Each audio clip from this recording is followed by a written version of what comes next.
This audio production was made in collaboration with Audible Anarchist. It was read by Lindsay Mimir. How Nonviolence Protects the State by Peter Gelderloos. Chapter 3. Nonviolence is Statist. Put quite plainly, nonviolence ensures a state monopoly on violence. States, the centralized bureaucracies that protect capitalism, preserve a white supremacist patriarchal order, and implement imperialist expansion, survive by assuming the role of the sole legitimate purveyor of violent force within their territory. Any struggle against oppression necessitates a conflict with the state. Pacifists do the state's work by pacifying the opposition in advance. States, for their part, discourage militancy within the opposition and encourage passivity. Some pacifists obscure this mutual relationship by claiming that the government would just love to see them abandon their nonviolent discipline and give in to violence, that the government even encourages violence from dissidents, and that many activists urging militancy are, in fact, government provocateurs. Thus, they argue, it is the militant activists who are playing into the hands of the state.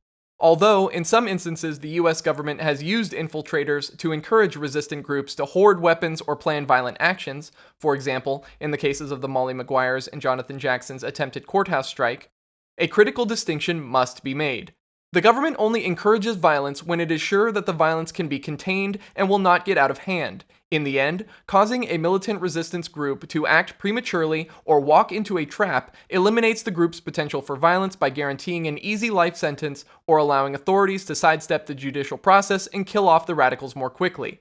On the whole, and in nearly all other instances, the authorities pacify the population and discourage violent rebellion. There is a clear reason for this. Contrary to the fatuous claims of pacifists that they somehow empower themselves by cutting out the greater part of their tactical options, governments everywhere recognize that unconstrained revolutionary activism poses the greater threat of changing the distribution of power in society. Though the state always reserves the right to repress whomever it wishes, modern democratic governments treat nonviolent social movements with revolutionary goals as potential rather than actual threats. They spy on such movements to stay aware of developments, and they use a carrot and stick approach to herd such movements into fully peaceful, legal, and ineffective channels. Nonviolent groups may be subjected to beatings, but such groups are not targeted for elimination, except by regressive governments or governments facing a period of emergency that threatens their stability. On the other hand, the state treats militant groups, those same groups pacifists deem ineffective, as actual threats and attempts to neutralize them with highly developed counterinsurgency and domestic warfare operations. Hundreds of union organizers, anarchists, communists, and militant farmers were killed in the anti-capitalist struggles of the late 19th and early 20th centuries. During the last generation's liberation struggles, FBI-supported paramilitaries killed 60 American Indian movement activists and supporters of the Pine Ridge Reservation alone, and the FBI, local police, and paid agents killed dozens of members of the Black Panther Party, Republic of New Africa, the Black Liberation Army, and other groups. Vast resources were mobilized toward infiltrating and destroying militant revolutionary organizations during the COINTELPRO era. Any hint of militant organizing by colonized peoples, Puerto Ricans, and others within U.S. territorial purview still incurs violent repression. Prior to September 11th, the FBI had named the saboteurs and arsonists of the Earth Liberation Front and Animal Liberation Front as the greatest domestic terrorism threats, even though these two groups had killed exactly 0 people.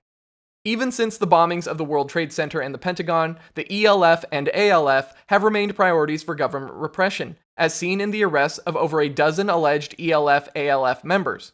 The agreement of many of these prisoners to become snitches after one of them died in a suspicious suicide, and all of them had been threatened with life sentences, and the incarceration of several members of an above-ground animal rights group for hounding a vivisection company with an aggressive boycott, which the government has termed, quote, animal enterprise terrorism, unquote. And at a time when the left was shocked that the police and military were spying on peace groups, far less attention was given to the government's continuing repression of the Puerto Rican liberation movement, including the FBI assassination of Machetero leader Filiberto Ojeda Rios. But we need not infer the opinions and priorities of the state security apparatus from the actions of its agents. We can take their word for it. FBI COINTELPRO documents, revealed to the public only because in 1971 some activists broke into an FBI office in Pennsylvania and stole them, clearly demonstrate that a major objective of the FBI is to keep would-be revolutionaries passive. In a list of 5 goals with regard to black nationalist and black liberation groups in the 1960s, the FBI includes the following, quote, "Prevent violence on the part of black nationalist groups. This is of primary importance and is, of course, a goal of our investigative activity. It should also be a goal of the counterintelligence program. In the original government lingo, that phrase refers to a specific operation of which there were thousands and not the overarching program. Through counterintelligence, it should be possible to pinpoint potential troublemakers and neutralize them before they exercise their potential for violence." Unquote. In identifying successful neutralizations in other documents, the FBI uses the term to include activists who were assassinated, imprisoned, framed, discredited, or harassed until they ceased to be politically active. The memo also lists the importance of preventing the rise of a black messiah. After smugly noting that Malcolm X could have fulfilled this role, but is instead the martyr of the movement, the memo names 3 black leaders who have the potential to be that messiah. One of the 3, quote, "could be a very real contender for this position should he abandon his supposed obedience to white liberal doctrines, nonviolence," unquote. The memo also explains the need to go about discrediting militant blacks in the eyes of the, quote, "responsible Negro community," unquote, and the white community. This shows both how the state can count on knee-jerk pacifist condemnation of violence and how pacifists effectively do the state's dirty work by failing to use their cultural influence to make militant resistance to tyranny respectable. Instead, pacifists claim that militancy alienates people and do nothing to attempt to counteract this phenomenon. Another FBI memo, this one on American Indian Movement activist John Trudell, shows the same understanding on the part of the state's political police that pacifists are an inert sort of dissident that do not yet pose a threat to the established order. Quote, "Trudell has the ability to meet with a group of pacifists and in a short time have them yelling and screaming right on. In short, he is an extremely effective agitator," unquote. The government consistently demonstrates the unsurprising fact that it prefers to go up against a peaceful opposition. Much more recently, an FBI memo sent to local law enforcement agencies across the country and subsequently leaked to the press makes it clear whom the government identifies as extremists and prioritizes for neutralization. Quote, "On October 25, 2003, mass marches and rallies against the occupation in Iraq are scheduled to occur in Washington, D.C. and San Francisco, California. The possibility exists that elements of the activist community may attempt to engage in violent, destructive, or disruptive acts. Traditional demonstration tactics by which protesters draw attention to their causes include marches, banners, and forms of passive resistance such as sit-ins.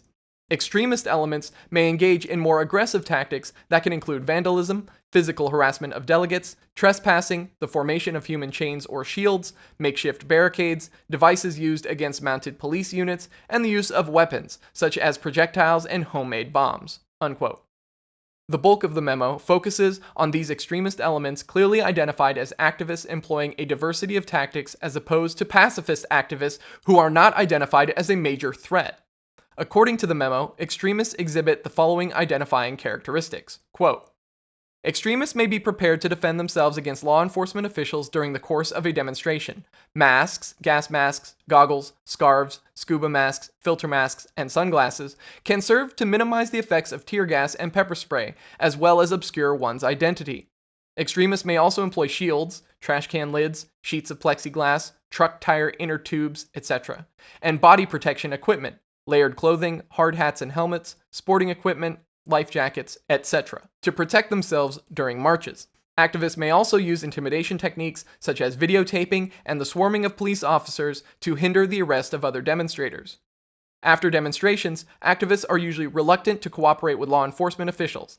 They seldom carry any identification papers and often refuse to divulge any information about themselves or other protesters. Law enforcement officials should be alert to these possible indicators of protest activity and report any potentially illegal acts to the nearest FBI Joint Terrorism Task Force." Unquote. How sad is it that the surest mark of an extremist is a willingness to defend oneself against attacks by the police, and how much responsibility do pacifists bear in creating this situation? In any case, by disowning and even denouncing activists who use a diversity of tactics, pacifists make such extremists vulnerable to the repression that police agencies clearly want to use against them. As if it were not enough to discourage militancy and condition dissidents to use nonviolence through violent repression of the unruly, the government also injects pacifism into rebel movements more directly. 2 years after invading Iraq, the US military got caught interfering once again in the Iraqi news media. Prior interference included bombing unfriendly media, releasing false stories, and creating entirely new Arab-language media organizations such as Al-Hurriya that would be run by the Defense Department as a part of their psychological operations. This time, the Pentagon was paying to insert articles in Iraqi newspapers urging unity against the insurgents and nonviolence. The articles were written as though the authors were Iraqi in an attempt to rein in the militant resistance and manipulate Iraqis into diplomatic forms of opposition that would be easier to co-opt and control. The Pentagon's selective use of pacifism in Iraq can serve as a parable for the broader origins of nonviolence, namely, it comes from the state. A conquered population is schooled in nonviolence through its relationship with a power structure that has claimed a monopoly on the right to use violence. It is the acceptance, by the disempowered, of the statist belief that the masses must be stripped of their natural abilities for direct action, including the propensities for self-defense and the use of force, or they will descend into chaos, into a cycle of violence, into hurting and oppressing one another. Thus is government safety and slavery freedom. Only a people trained to accept being ruled by a violent power structure can really question someone's right and need to forcefully defend herself against oppression. Pacifism is also a form of learned helplessness, through which dissidents retain the goodwill of the state by signifying that they have not usurped powers the state exclusively claims, such as self-defense. In this way, a pacifist behaves like a well-trained dog who is beaten by his master. Rather than bite his attacker, he lowers his tail and signifies his harmlessness, resigning himself to the beatings in the hope that they stop. More importantly, Frantz Fanon describes the origins and functions of nonviolence within the decolonization process when he writes, quote, "The colonialist bourgeoisie introduces that new idea which is in proper parlance a creation of the colonial situation, nonviolence.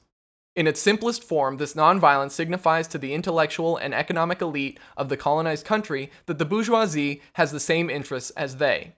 Nonviolence is an attempt to settle the colonial problem around a green baize table, before any regrettable act has been performed, before any blood has been shed. But if the masses, without waiting for the chairs to be arranged around the baize table, listen to their own voice and begin committing outrages and setting fire to buildings, the elite and the nationalist bourgeois parties will be seen rushing to the colonialists to exclaim, 'This is very serious. We do not know how it will end. We must find a solution, some sort of compromise.'" Unquote. This underlying comfort with the violence of the state, combined with shock at the outrages of forceful rebellion, lulls pacifists into relying on state violence for protection. For example, pacifist organizers exempt the police from the nonviolence codes that are common at protests these days. They do not attempt to disarm the police who protect peace protesters from angry, pro-war counter-demonstrators.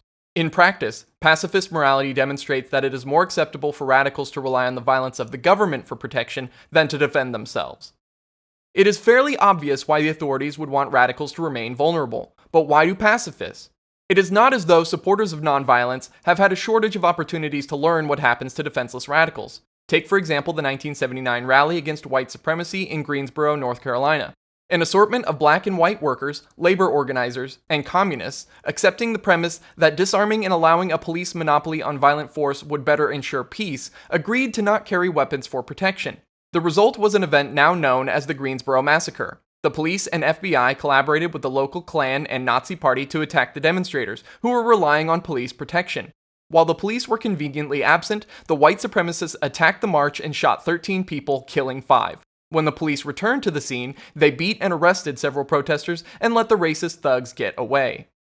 In the chaos of any revolutionary situation, right-wing paramilitaries such as the Ku Klux Klan are more than happy to eliminate radicals. The American Legion recently declared war on the anti-war movement.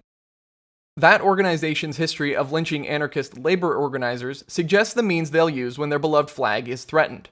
The debate between pacifism and a diversity of tactics, including self-defense and counterattack, may end up being decided if the current anti-authoritarian movement ever develops to the point of posing a threat, when police agencies hand over their blacklists and right-wing paramilitaries lynch any traitors they can get their hands on. This situation has occurred in the past, most notably in the 1920s and, to a lesser extent, in response to the civil rights movement. Let us hope that if our movement once again poses a threat, as few of us as possible will be constrained by an ideology that leaves us dangerously vulnerable. Despite this history of repression, proponents of nonviolence frequently rely on the violence of the state, not just to protect them, but also to accomplish their goals. If this reliance does not always lead to outright disasters like the Greensboro Massacre, it certainly cannot exonerate the nonviolent position. Pacifists claiming to eschew violence helped to desegregate schools and universities throughout the South, but ultimately, it was armed units of the National Guard that allowed the first black students to enter these schools and protect them from forceful attempts at expulsion and worse. If pacifists are unable to defend their own gains, what will they do when they don't have the organized violence of the police and National Guard? Incidentally, would pacifists remember desegregation as a failure for nonviolence if black families had needed to call in the deacons for defense instead of the National Guard to protect their children entering those all-white schools? Institutional desegregation was deemed favorable to the white supremacist power structure because it diffused a crisis, increased possibilities for co-opting black leadership, and streamlined the economy, all without negating the racial hierarchy so fundamental to U.S. society. Thus, the National Guard was called in to help desegregate universities. It is not that hard to imagine a set of revolutionary goals that the National Guard would never be called in to protect. While pacifists protesting U.S. militarism can never get the police or National Guard to simply enforce the law, disarming weapons banned by international treaties, or closing military schools that train soldiers in torture techniques, the government still benefits from allowing these futile demonstrations to take place. Permitting nonviolent protest improves the image of the state. Whether they mean to or not, nonviolent dissidents play the role of a loyal opposition in a performance that dramatizes dissent and creates the illusion that democratic government is not elitist or authoritarian. Pacifists paint the state as benign by giving authority the chance to tolerate a criticism that does not actually threaten its continued operation. A colorful, conscientious, passive protest in front of a military base only improves the PR image of the military, for surely only a just and humane military would tolerate protests outside its front gate. Such a protest is like a flower stuck in the barrel of a gun. It does not impede the ability of the gun to fire. What most pacifists do not seem to understand is that free speech does not empower us, and it does not equal freedom. Free speech is a privilege that can be, and is, taken away by the government when it serves their interests. The state has the uncontested power to take away our rights, and history shows the exercise of that power regularly. Even in our daily life, we can try to say whatever we want to bosses, judges, or police officers, and unless we are slavishly congenial, honesty and free tongue will lead to harmful consequences. In situations of social emergency, the limitations on free speech become even more pronounced. Consider the activists imprisoned for speaking against the draft in World War I, and the people arrested in 2004 for holding protest signs at events where Bush was speaking. Free speech is only free as long as it is not a threat and does not come with the possibility of challenging the system. The most freedom of speech I have ever had was in the security housing unit, maximum security solitary confinement, in federal prison. I could yell and shout all I wanted, even cuss at the guards, and unless I thought up a particularly creative way to intentionally enrage them, they would leave me at peace. No matter, the walls were rock solid and my words were hot air. The cooperation that is only possible with peaceful dissidents helps to humanize the politicians responsible for monstrous policies. At the massive protests against the 2004 Republican National Convention in New York City's Mayor Bloomberg gave special buttons to nonviolent activists who had proclaimed that they would be peaceful. Bloomberg got political points for being hip and lenient, even as his administration cracked down on dissent during the week of protests. Pacifists got an added perk. Anyone wearing the button would be given discounts at dozens of Broadway shows, hotels, museums, and restaurants, highlighting how the passive parade of nonviolence is tapped into as a boost to the economy and bulwark of the status quo.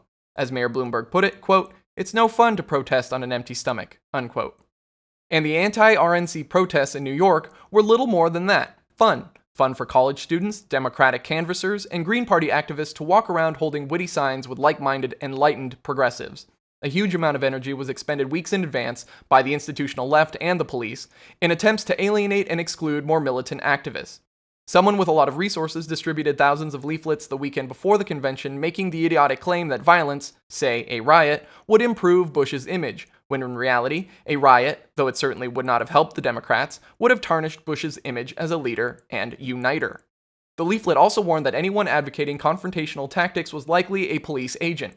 The march ended, and people dispersed to the most isolated, least confrontational spot possible in a city full of the edifices of state and capital, Central Park's Grand Lawn. Appropriately, other protesters flocked to the Sheep Meadow. They danced and celebrated into the night, chanting such illuminating mantras as, "We are beautiful." Later in the week, the Poor People's March was repeatedly attacked by police, making targeted arrests of activists wearing masks or refusing to be searched.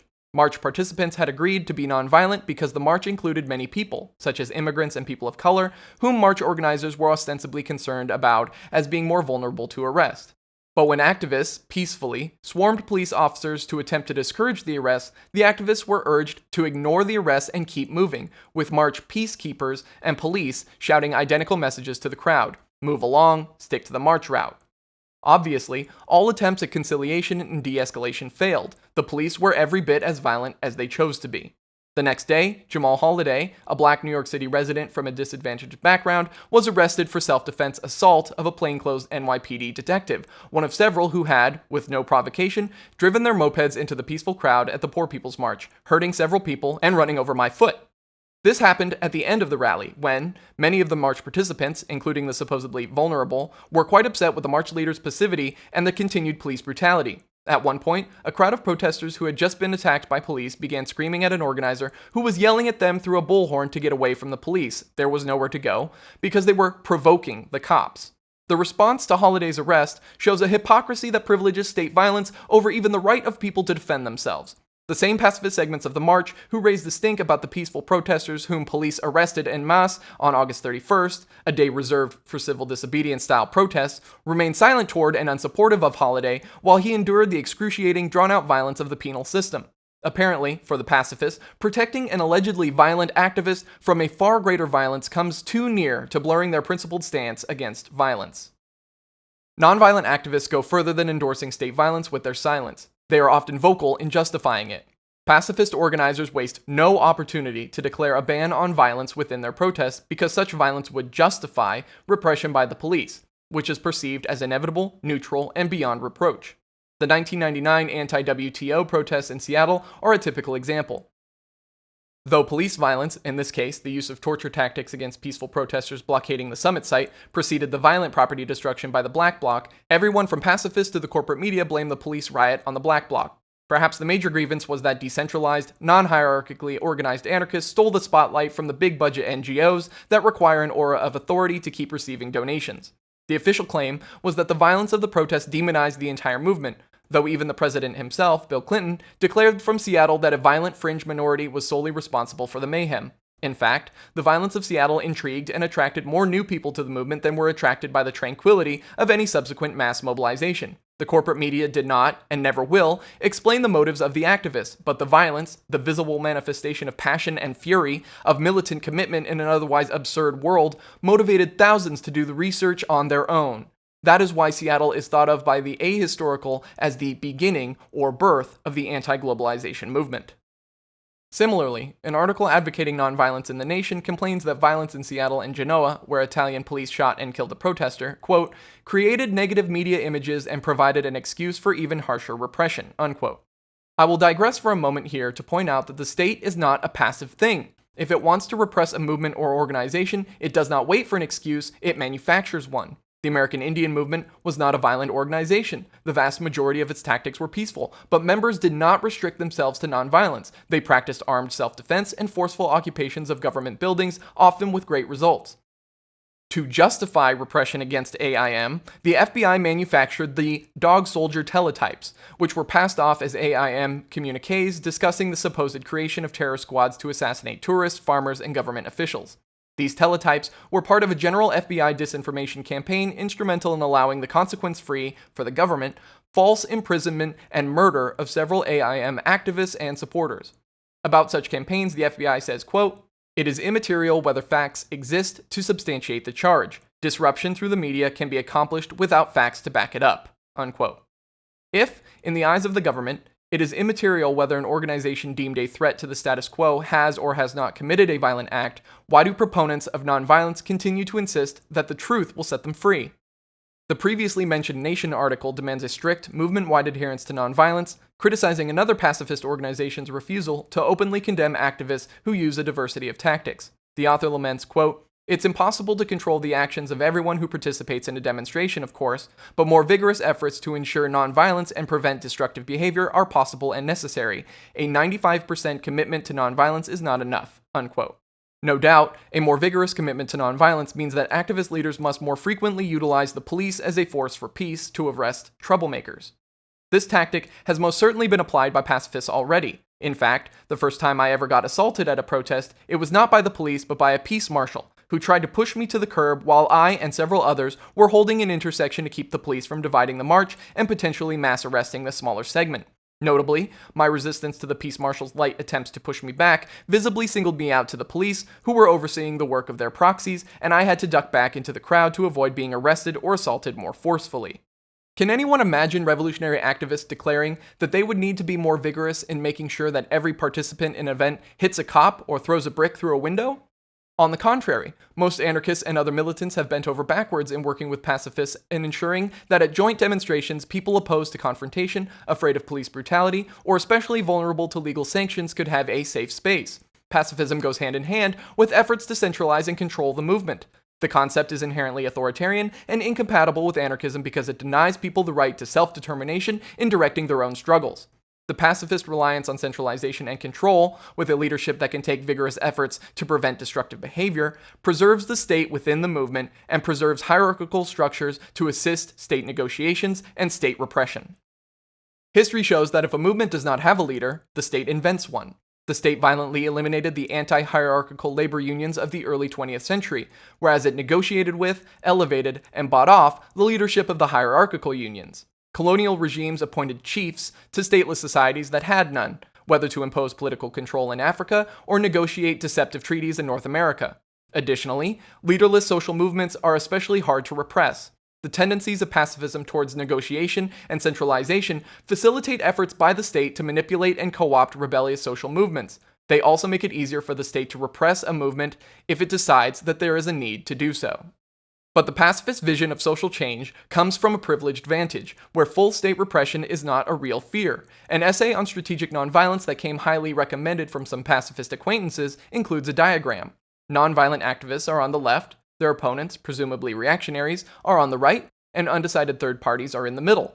All three segments are equally arrayed around an apparently neutral decision-making authority. This is an utterly naive and privileged view of democratic government, in which all decisions are decided by majority, with, at worst, a limited violence practiced only out of recalcitrant conservatism and reluctance to change the status quo. The diagram assumes a society without race and class hierarchy, without privileged, powerful, and violent elites, without a corporate media controlled by the interests of state and capital ready to manage the perceptions of the citizenry. Such a society does not exist among any of the industrial capitalist democracies.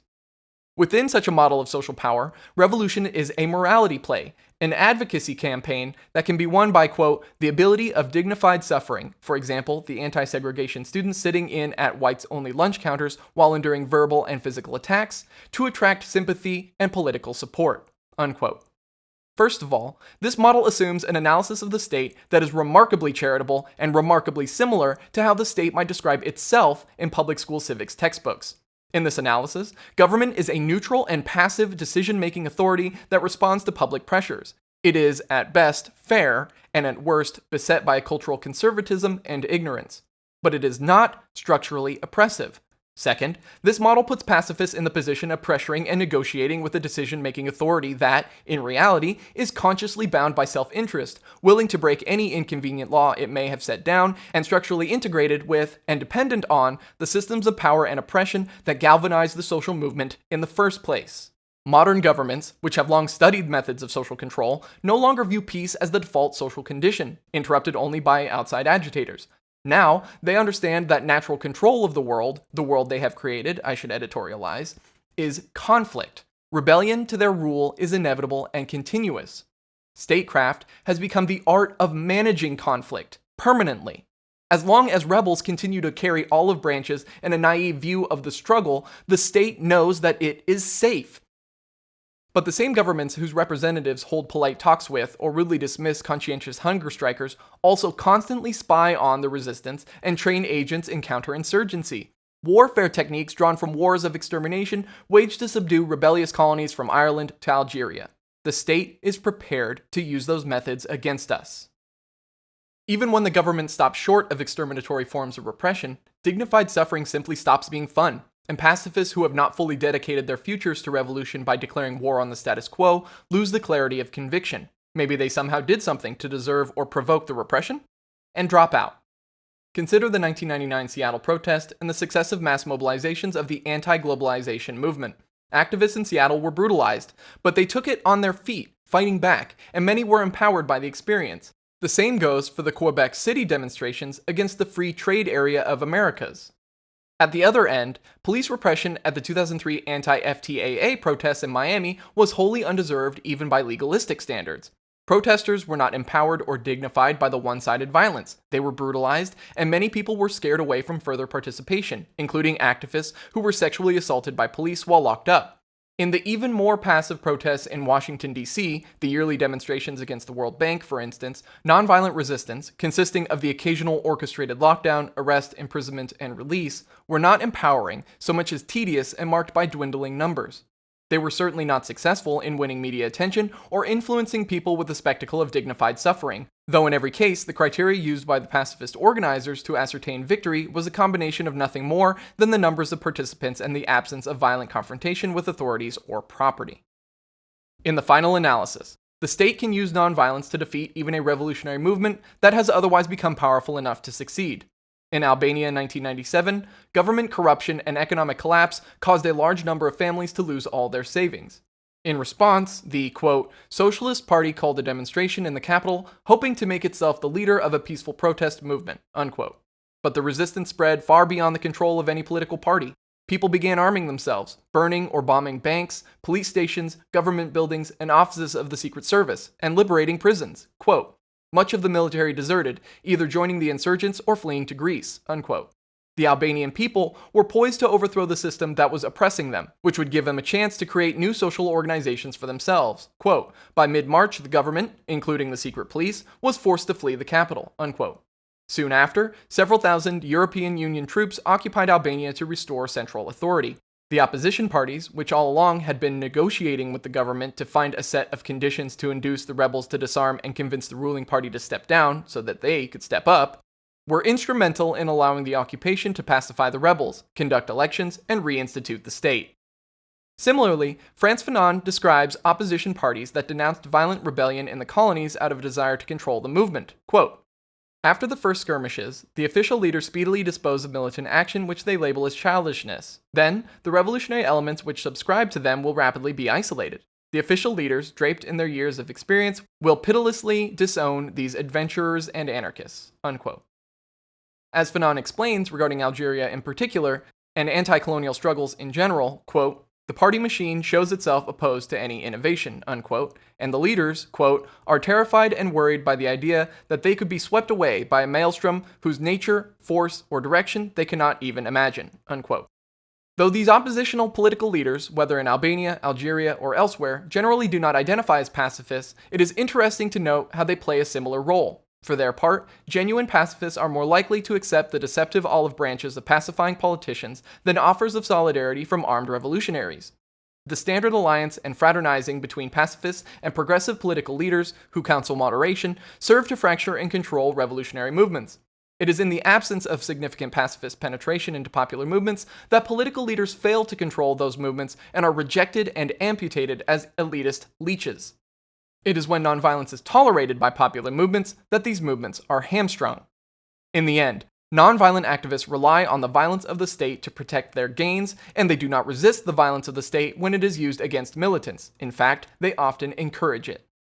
They negotiate and cooperate with armed police at their demonstrations. And, though pacifists honor their prisoners of conscience, in my experience, they tend to ignore the violence of the prison system in cases where the prisoner committed an act of violent resistance or even vandalism, not to mention an apolitical crime.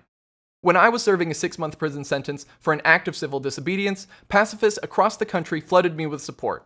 But, on the whole, they show a lack of concern for the institutionalized violence encaging the 2.2 million casualties of the government's war on crime. It seems that the only form of violence they consistently oppose is rebellion against the state. The peace sign itself is the perfect metaphor for this function. Instead of raising a fist, pacifists raise their index and middle fingers to form a V. That V stands for victory and is the symbol of patriots exulting in the peace that follows a triumphant war. In the final analysis, the peace that pacifists defend is that of the vanquishing army, the unopposed state that has conquered all resistance and monopolized violence to such an extent that violence need no longer be visible. It is Pax Americana. This has been a production of Audible Anarchist. You can find more Audible Anarchist on YouTube.